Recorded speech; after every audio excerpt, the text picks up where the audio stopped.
आसान भाषा में कहा जाए तो समय यात्रा उसे कहते हैं जो कोई भी चीज या जीवित प्राणी भूतकाल या भविष्यकाल में आता जाता है। उस यात्रा को समय यात्रा यानी टाइम ट्रेवल कहा जाता है और जो समय यात्रा करता है उसे समय यात्री यानी टाइम ट्रेवलर कहा जाता है।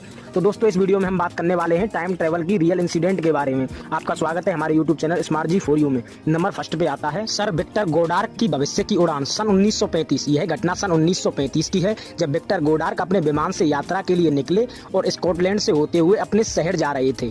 तब उन्होंने अलग रास्ते पर जाने का निर्णय लिया जो एडिनबर्ग के शहर के करीब था, मगर कुछ समय बाद उसके आसपास का मौसम अचानक बिगड़ गया और उनका हवाई जहाज अनियंत्रित हो गया। कुछ ही समय बाद जब मौसम साफ हुआ तो विक्टर गोडार्क ने देखा कि वह एक अलग ही एयरपोर्ट पे आ गए हैं जो देखने में बहुत आधुनिक दिख रहा था। यह सब देखकर वह घबरा गए क्योंकि उनका तो एयरपोर्ट बंद पड़ा था और यह पूरा कार्यरत था। विक्टर गोडार्क ने वहां और कुछ भी देखा, जैसे कि उनका खराब हुआ रनवे बिल्कुल नया था। वहां 4 पीले रंग के आधुनिक विमान मौजूद थे और मॉडर्न ब्लू ड्रेस में एयरपोर्ट के कर्मचारी दिख रहे थे। यह सब देखकर वह घबरा गए और उन्होंने अपना विमान इस जगह पर नहीं उतारा बल्कि वापस मोड़ लिया और फिर उस समय के बारे में सोच ही रहे थे कि कुछ ही समय में उन्हें दोबारा एक तूफान का सामना करना पड़ा। एक बार फिर वह रास्ता भटक गए, मगर तूफान शांत होने के बाद वह किसी तरह अपने शहर आ पहुंचे।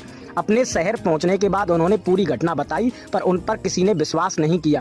पर 4 साल बाद उस एयरपोर्ट का नया रनवे बनाया गया। इसके साथ एयरपोर्ट कर्मचारियों के यूनिफॉर्म का रंग नीला रखा था और वहां के पीले रंग के एडवांस प्लेन भी बनाए थे। इसका मतलब सर विक्टर गोडार्क टाइम ट्रेवल करके समय में 4 साल आगे गए और उन्होंने भविष्य की नई दुनिया देखी। नंबर सेकंड पे आती है 400 साल पुराने मकबरे में मिली स्विस घड़ी। जब शोधकर्ता ने सन 2008 में 400 साल बाद दक्षिणी चीनी के सांक्सी के मिंग राजवंश से संबंधित एक अछूते चीनी मकबरे को खोला गया, तब कुछ धातु के साथ मिट्टी और चट्टान से गिरी एक अंगूठी के आकार की घड़ी मिली जिसमें 10:06 पर टाइम रुका हुआ था और उसके पीछे स्विस लिखा हुआ था, जिसका मतलब कि वह घड़ी स्विट्जरलैंड में बनाई गई थी। शोधकर्ता के लिए यह एक रहस्य बन गया था कि यह अंगूठी के आकार की घड़ी जो स्विट्जरलैंड में बनाई गई थी यहाँ कैसे पहुंची, क्यों 400 साल पहले स्विट्जरलैंड नाम की कोई जगह ही नहीं हुआ करती थी और 1780 के बाद कहीं भी रिंग के आकार की घड़ियों के लोकप्रिय होने का कोई रिकॉर्ड नहीं था, जो इस रहस्य को और गहरा करता है। इसलिए कुछ विचारवंत इस स्विस वॉच को टाइम ट्रेवल की घटनाओं से जोड़ते हैं। नंबर 3 पे आती है रुडोल्फ फेंज की टाइम ट्रेवल घटना।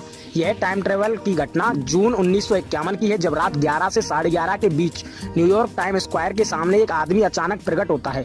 उस व्यक्ति की उम्र 25 से 30 के बीच थी, जिसे देख आसपास के पूरे लोग आश्चर्यचकित हो जाते हैं क्योंकि वह आदमी अचानक रोड के बीच प्रकट होता है और उसने 1800 सदी के कपड़े पहने थे और वह भी आसपास के माहौल देखकर घबरा गया था, जैसे कि वह दूसरी दुनिया में आ गया हो। घबराहट के बीच वह कुछ समझ पाए तभी एक तेज टैक्सी से उसकी मौत हो जाती है। फिर उसकी बॉडी को पोस्टमार्टम के लिए मुर्दाघर ले जाया गया। जब उसकी सभी चीजों की तलाशी ली गई तब उसके पास तांबे का एक टोकन था, घोड़े के तबेले का बिल, एक खत था जिस पर 1876 का स्टाम्प लगा था, एक बिजनेस कार्ड था जिस पर रुडोल्फ फेंज नाम लिखा था और $70 के पुराने नोट मिले जो एकदम नए लग रहे थे। उस व्यक्ति के पास और कुछ भी चीजें मिली जो पुराने जमाने की थी पर वह बिल्कुल नई लग रही थी।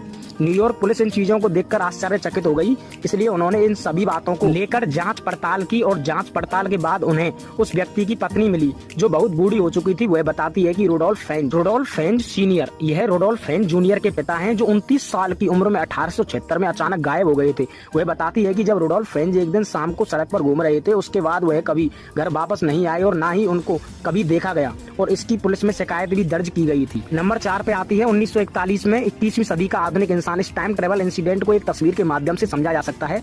हम जिस तस्वीर के बारे में बता रहे हैं वह तस्वीर 1941 में ब्रिटिश कोलंबिया में गोल्ड ब्रिज नाम के एक ब्रिज के उद्घाटन के समय ली गई थी, मगर कुछ शोधकर्ता ने इस तस्वीर को गौर से देखा तो वह हैरान हो गए और उस 1941 की घटना को टाइम ट्रेवल से जोड़ने लगे। उन्होंने देखा कि उस 1941 में ली गई तस्वीर में एक व्यक्ति है जिसने 21वीं सदी के कपड़े पहने हुए हैं और एक काला गोगल्स भी पहन रखा है जो 40 के दशक के फैशन से किसी भी प्रकार का मेल नहीं खाता है। आप भी इस फोटो को देखेंगे तब आपको इसमें एक व्यक्ति दिखेगा जिसकी पोशाक बाकी लोगों से काफी अलग और आधुनिक है। अनुमान लगाया जाता है कि फोटो में मौजूद व्यक्ति ने 21वीं शताब्दी के हिपस्टर फैशन वाले कपड़े पहने हैं और एक काला सनग्लास भी पहना है जो 21वीं सदी में ही बने हैं, मगर कुछ 40 के दशक के दौरान तब के लोगों का पहनावा काफी साधारण था और उस समय किसी भी हाल में आधुनिक कपड़ों को नहीं बनाया जाता था। इन सभी बातों पर नजर रखते हुए उस व्यक्ति को समय यात्री कहना गलत नहीं होगा। इस घटना को लेकर विचारवंत और शोधकर्ता में बहस का केंद्र बना हुआ है कि क्या यह छवि तस्वीर एक समय यात्री को दिखाती है या इसे फोटोशॉप किया गया है या इसे केवल कालानुक्रमिक के रूप में गलत किया जा रहा है, यह तो आने वाला वक्त ही बताएगा। नंबर 5 पे आते हैं। एडिडास के जूते पहने 1500 साल पुरानी मम्मी। जब शोधकर्ता मंगोलिया के अल्ताई पर्वत पर खुदाई कर रहे थे, तब उस अल्ताई पहाड़ों के क्षेत्र में एक महिला की मम्मी मिली जो 1500 साल पुरानी थी, पर विशेषज्ञों को वह महिला मम्मी सिर्फ एक हाथ और 2 पैरों के साथ मिली और उस महिला को उसके घोड़ों के साथ दफनाया गया था। शोधकर्ता यह देख हैरान हुए कि उस महिला के पैरों में लाल रंग के जूते थे, जिस पर आज के एडिडास के जूतों की तरह सिर्फ 3 स्टिप थी, इसलिए इस महिला को समय यात्री कहा गया है। आप ही सोचिए 1500 साल पहले एडिडास के ब्रांड जैसे 3 स्ट्रिप वाले जूते कहां से आए होंगे। क्या यह महिला समय यात्री तो नहीं, जो कि कारणवश वहां आई हो या भविष्य में जाकर आई हो। तो दोस्तों, आपको हमारी ये वीडियो अच्छी लगी हो तो वीडियो को लाइक करें और चैनल पर नए हो तो चैनल को सब्सक्राइब करना ना भूलें।